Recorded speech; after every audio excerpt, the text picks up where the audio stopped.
toca hablar de una competición muy interesante que es la European Le Mans Series.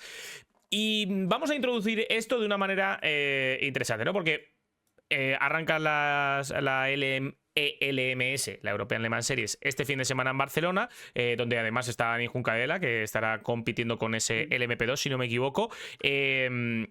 Y queremos hacer algo especial, ¿vale? Vamos a hacer una previa de esta categoría en la que Mario lo que va a hacer es explicar a la gente qué es esta categoría, para qué sirve y un poco ponerla en contexto, ¿vale? Porque hablamos al principio de la temporada, sobre todo cuando arrancamos con Bam Bam Fan, de las Asian Le Mans Series y de lo que daba la Asian Le Mans Series por ganar el campeonato, y un poco de esta manera y de estos tintes también se sirve la European Le Mans Series. Mario, cuéntanos. Bueno, a ver, para los que no lo conozcáis, tras la creación del Mundial de Resistencia, ¿vale? En el año 2012, en las European Le Mans Series o las Le Mans Series, que era lo que existía, eh, englobaba un montón de carreras de resistencia previo a ese WEC que conocemos hoy en día, era como eso, el campeonato que las tenía todas a la vez. ¿Qué pasa? Que claro, al crear el Mundial de Resistencia, con todo el poder de la FIA y demás, las European Le Mans, lo que es las Le Mans Series, pasa a tener como un carácter secundario regional a nivel europeo, ¿vale? Actualmente, para los que no lo conozcáis o no hayáis tenido la oportunidad de familiarizaros, ¿vale? Eh, Son como una categoría soporte del WEC, entre comillas, es decir, es como una categoría también de formación para pilotos que quieren iniciarse, bueno, que con cierta carrera ya en monoplazas que quieren pasar a la resistencia, en concreto a los LMP2, ¿no? Y, eh, y bueno, eso, funciona también eso, como feeder series del WEC, entre comillas, y también como pasatiempo para los pilotos del WEC que no tienen nada que correr ese fin de semana, pues tienen espacio tanto en LMP2, en LMP3 en algunos casos, y en GTs, ¿vale? Es decir, pues, muchos pilotos del WEC, cuando hay fin de semana de European Le Mans Series, compiten en las European Le Mans Series, pero a nivel de categoría está como un paso por debajo. Formato, bueno, 6 carreras al año, todas ellas de 4 horas. Nada que ver con las grandes resistencias del WEC, que son de 6 para arriba actualmente.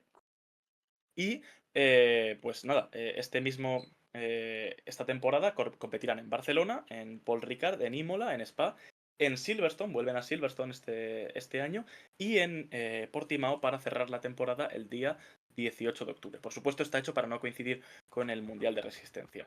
Los coches, para los que no los conozcáis, se utilizan el MP2, que ya no existen como tal en el WEC, pero sí en las 24 horas de Le Mans, y de hecho los coches de las 24 horas de Le Mans, los equipos, salen de las European Le Mans Series principalmente, junto con la IMSA y las Asian Le Mans Series.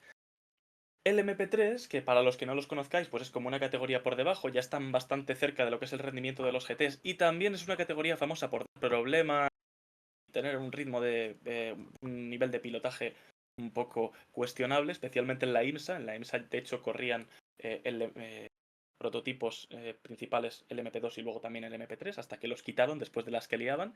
Y luego los GT3, también introducidos recientemente, en cuanto desaparecieron del WEC, también desaparecieron de las European Le Mans Series. Y bueno, pues tenemos multitud de marcas, es muy similar al WEC y con nombres también que seguramente os suenen bastante, ¿vale? Y bueno, insisto, nombres de todo tipo.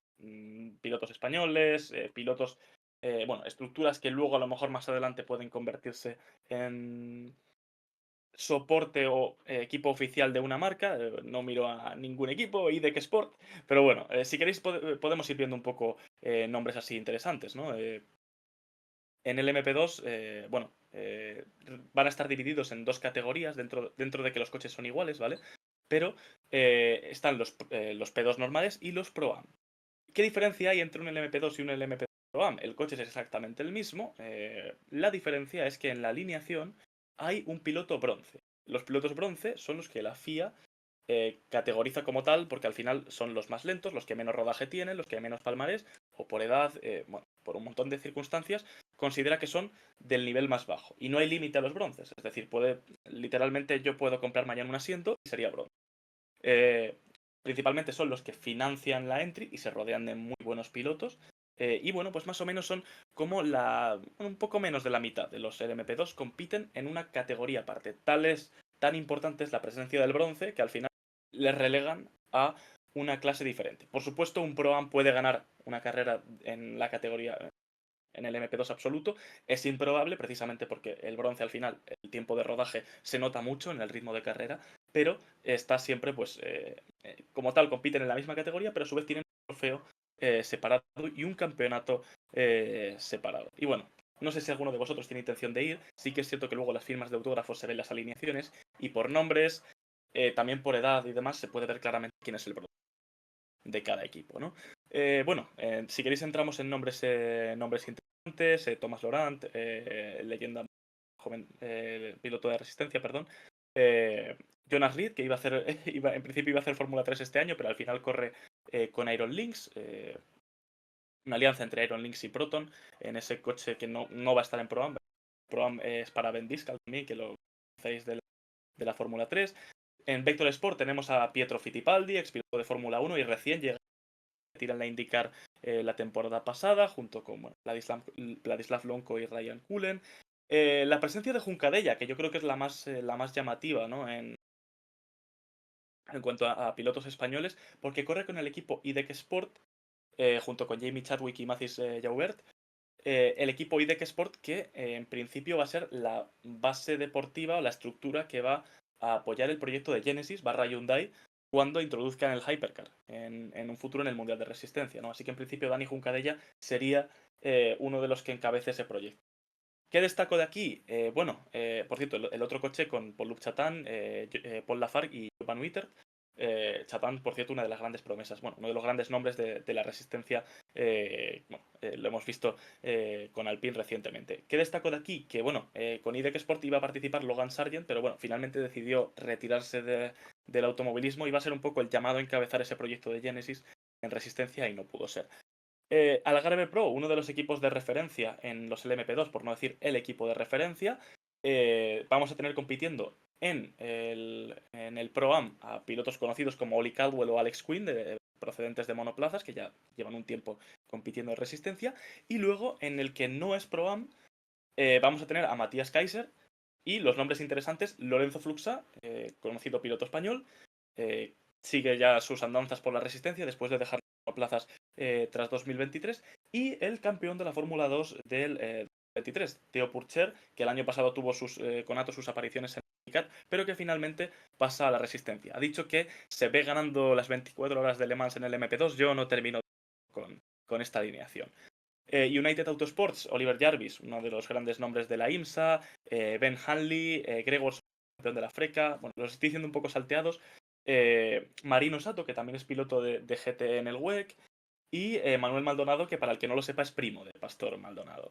Y bueno, Nielsen Racing, aquí un apunte importante, dijeron que por tema de alturas y por cómo no podían compatibilizar las entries de Habsburg y James Allen, y les han cambiado de coche. James Allen va a pasar de Pro-Am al LMP2 normal con Albuquerque y Voluk Bassi. Albuquerque, uno de los mejores pilotos portugueses de la historia, y Voluk Bassi, conocido también piloto turco que ha pasado por los eSports. Y Habsburg pasa a correr con Sete Cámara y con Anthony Wells en el Habsburg, sí, conocido, bueno, descendiente de la familia real de los Austrias, que también ha tenido mucha historia, ha sido la historia de la monarquía española. Y bueno, decir que este cambio lo anunciaron el 1 de abril y yo en principio pensaba que era una broma del día del 1 de abril, pero no, es un cambio real en la alineación. TDS Racing con Matías Beche, Clement Novalak, Oliver Gray, que desapareció de la Fórmula 3 hace tiempo, va a compartir coche con Charles Milesi y con Esteban Mason, el campeón de la Eurocup 3 del 2023. Duquesne, que aparte de tener sus LMP3 fabricados por ellos, tienen el equipo del MP2, con Oreca, por supuesto.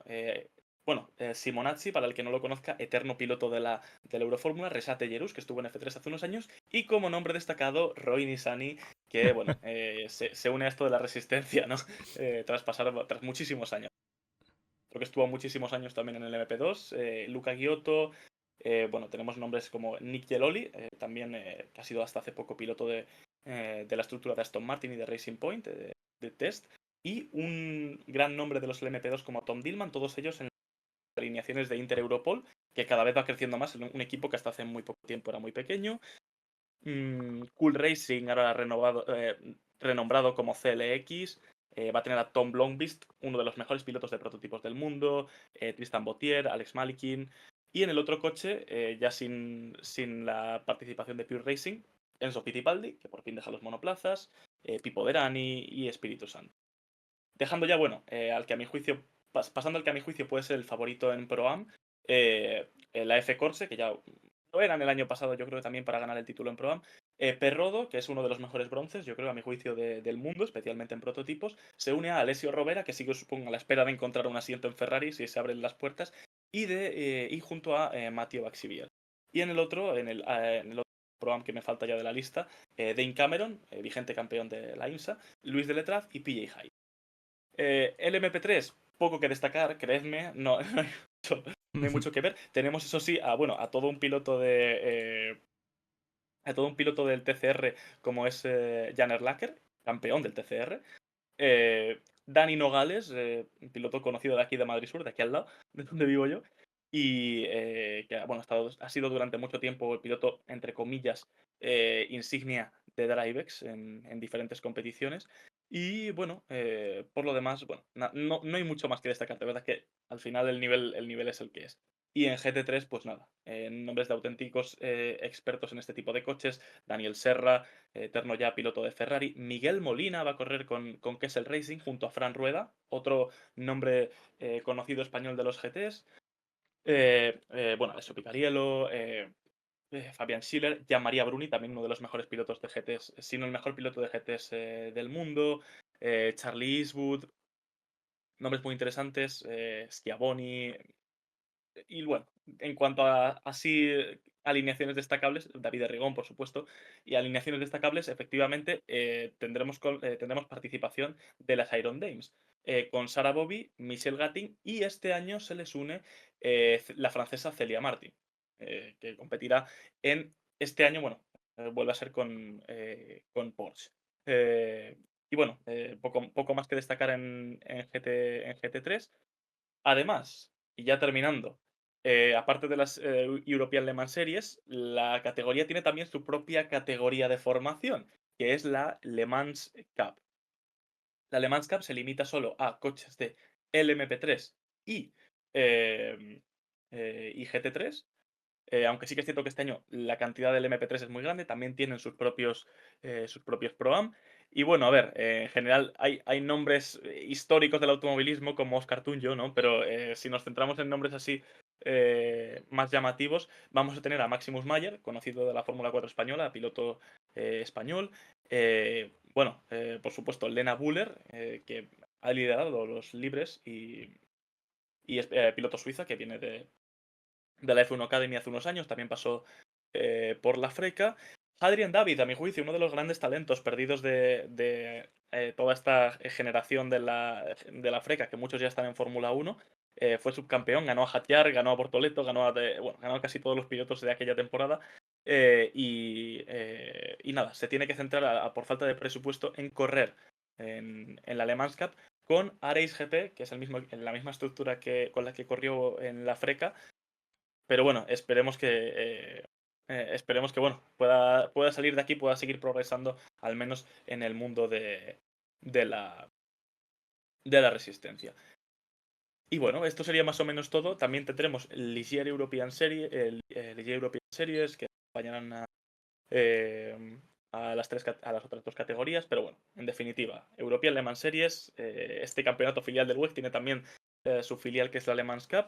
Y bueno, si alguien tiene la oportunidad de ir a verlo al circuito, el año pasado fue muchísima gente.